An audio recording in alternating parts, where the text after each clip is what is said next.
While you might not be able to drive the actual safety car, here are the road versions of the beasts used to tame the F1 cars before the Mercedes era. These machines didn't just keep racers in check, they ruled the streets with power, speed, and iconic style. 11. F1 cars tearing down the track and leading the charge? A Porsche 914, the ultimate rebel of the early 70s. With a 2.0-liter flat-4 engine churning out 100 horsepower and 118 pound-feet of torque, it wasn't exactly a rocket, but it could still reach 115 miles an hour and hit 0 to 60 in 10.5 seconds. Not bad for a car that was basically a love child between Porsche and Volkswagen. Yep, the same people who gave us the Beetle helped create this mid-engine oddball. It was lightweight, agile, and weirdly fun to drive, like a go-kart that decided to get serious. Critics scoffed at it harder than a food critic at a fast food joint, calling it not a real Porsche, but the 914 had the last laugh. It became a cult classic thanks to its sharp handling and quirky charm. In an era where F1 was all about pushing limits, having this unconventional rebel as the safety car was like putting a punk rocker in charge of a black tie event. Chaotic, unexpected, and absolutely awesome. 10. If cars had celebrities, the Lamborghini Countach was the A-lister on every kid's bedroom wall.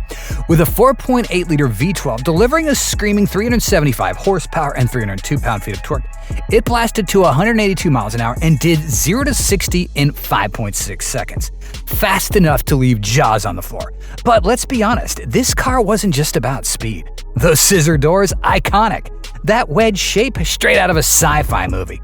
Practicality? Who needs it when you look like a spaceship? It wasn't a car, it was a statement. Owning one meant you either had incredible taste, too much money, or both. It was loud, flashy, and absolutely unapologetic. A car that didn't just turn heads, it broke necks. When the Countach led an F1 grid, it wasn't just a safety car, it was the main event. Drivers probably slowed down just to admire it. Sure, it wasn't the smoothest ride and visibility was about as good as wearing a blindfold, but who cared? It was a rolling piece of art, a mechanical rock star, and every lap behind it felt like a front row seat to an automotive concert. Even today, mention the Countach and car enthusiasts will get misty-eyed. It's just that legendary. 9. A Fiat as an F1 safety car? Oh, it happened, and it's the kind of chaotic energy we love.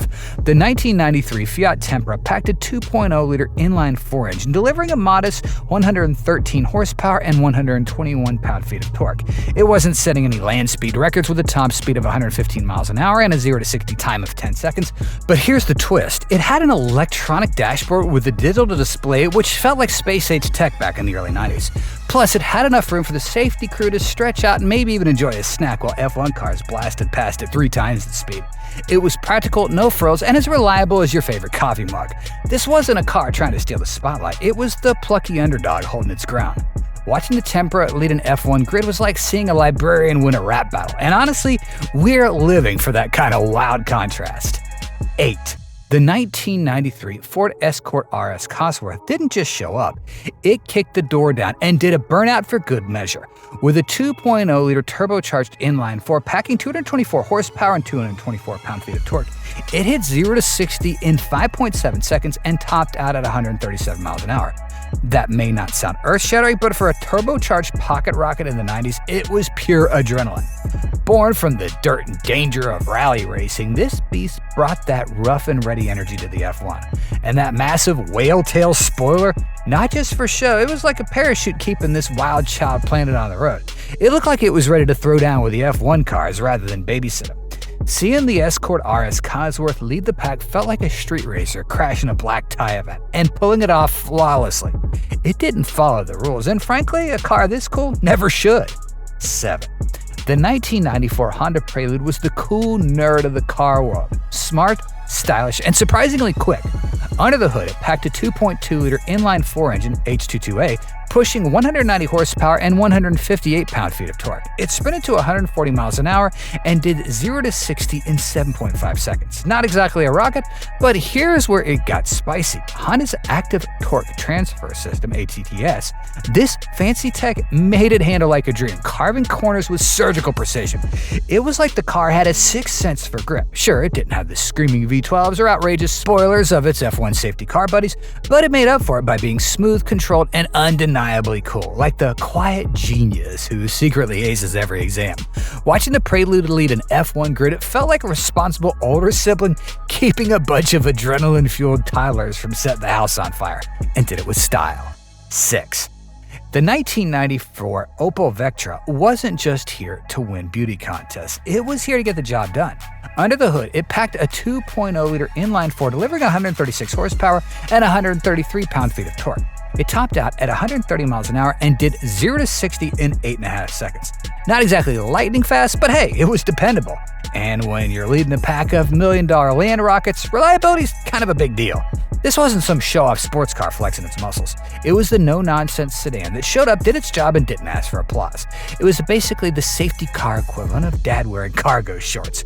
Practical, unfazed, and always prepared. Sure, it wasn't glamorous, but it had a work ethic that put fancier cars to shame. While the supercars hogged the spotlight, the Vectra quietly held the chaos together, like the responsible friend making sure no one got arrested. And honestly, that deserves a slow clap. 5. If the Countach was an untamed beast, the Diablo VT was its muscle-bound gym-obsessed cousin. Bigger, faster, and way more unhinged. Packing a 5.7-liter V12 that unleashed 485 horsepower and 428 pound-feet of torque, this monster could scream to 202 miles an hour and hit 0 to 60 in just 4.5 seconds. And here's the kicker. It was Lamborghini's first all-wheel drive supercar, because without it, trying to control all that power on just the rear wheels was like wrestling a grizzly bear in flip-flops. This thing didn't just turn heads, it practically broke necks. With its scissored doors, aggressive wedge shape, and an exhaust note loud enough to set off car alarms, the Diablo VT was less of a safety car and more of a rolling middle finger to subtlety.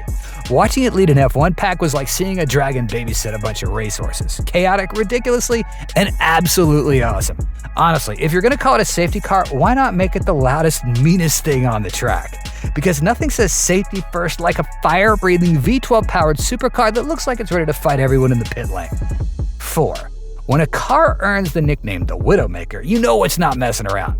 The 1995 Porsche 911 GT2 was basically a street-legal missile with a 3.6-liter twin-turbo flat-six pumping out 430 horsepower and 457 pound-feet of torque. It shot to 187 miles an hour and did 0 to 60 in a blistering 3.9 seconds. Insanely fast for the 90s. But here's the catch. No traction control, no stability systems, just you, the car, and whatever courage you had left. If you sneezed too hard on the throttle, this beast would yeet you straight into the nearest wall.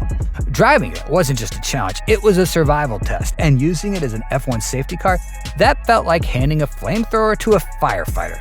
It needed a backup safety car just to keep it in line, but when it led the pack, it looked like the Grim Reaper taking a joyride. And let's be honest, that's exactly the kind of chaotic energy Formula One deserves. 3. When you think F1 safety car, you probably don't picture a luxury sedan from Czechoslovakia. But that's exactly what the Tatra 613 brought to the chaos. Powered by a 3.5-liter air-cooled V8, it delivered 168 horsepower, hit 143 miles an hour, and leisurely strolled to 60 miles per hour in 11.4 seconds. Speed demon? Not exactly, but it had the mysterious mafia boss vibe that more than made up for it. Designed by the Italian firm Vignale, the Tatra oozed comfort and class because nothing says safety like a car that looks ready to host an international summit. Honestly, seeing it lead an F1 grid was like watching a bodyguard escort a bunch of adrenaline junkies. It wasn't the fastest, the flashiest, or the fiercest, but it had this kind of old-school cigar-smoking coolness that made it unforgettable. Plus, if any F1 driver got out of line, the Tatra looked like it could handle business in the back seat. 2. When it comes to safety cars, you'd expect big engines, roaring exhausts, and a whole lot of muscle, but sometimes the little guy steals the spotlight. Enter the 1996 Renault Clio Williams, a pint-sized troublemaker with a serious need for speed. With a 2.0-liter 16-valve inline-4 engine pushing out 147 horsepower, this hot hatch could zoom from 134 miles an hour and hit 0 to 60 in 7.8 seconds. For something that could double as a grocery getter, that's downright impressive. Named after Renault's F1 partnership with Williams, this car wasn't just a tribute, it was a celebration on wheels. It handled like a go-kart on steroids, hugging corners while the F1 monsters behind it had to behave. Watching it lead an F1 grid was like seeing a scrappy underdog boss around the big dogs. Hilarious, unexpected, and totally awesome. If safety cars were judged by personality, the Clio Williams wouldn't just win, it would throw itself a victory parade. 1. Welcome to the modern era, where the 2021 Aston Martin Vantage doesn't just show up, it owns the room. This sleek, aggressive missile wasn't here to play nice. Under the hood, a 4.0-liter twin-turbo V8 unleashing 503 horsepower and 505 pound-feet of torque. Enough muscle to blast to 195 miles an hour and hit 0 to 60 in a blistering 3.5 seconds. It's like James Bond traded his tux for a leather jacket and decided to moonlight as an F1 babysitter. Elegant on the outside, pure unfiltered rage underneath. But it's not all brute force. With advanced aerodynamics and razor-sharp handling, the Vantage glided through corners like it had something to prove. Watching it lead the F1 pack was like seeing a bouncer at a VIP club. Cool, collected, and absolutely not afraid to throw hands if things got out of control. The perfect mix of British class and raw chaos. And let's be honest, every F1 safety car should bring that kind of swagger. From fire-breathing bulls to pocket rockets and widowmakers, F1 safety cars have never been boring. Each one brought its own chaos, speed, and attitude, because when you're leading the fastest cars on Earth, you better bring something wild to the track.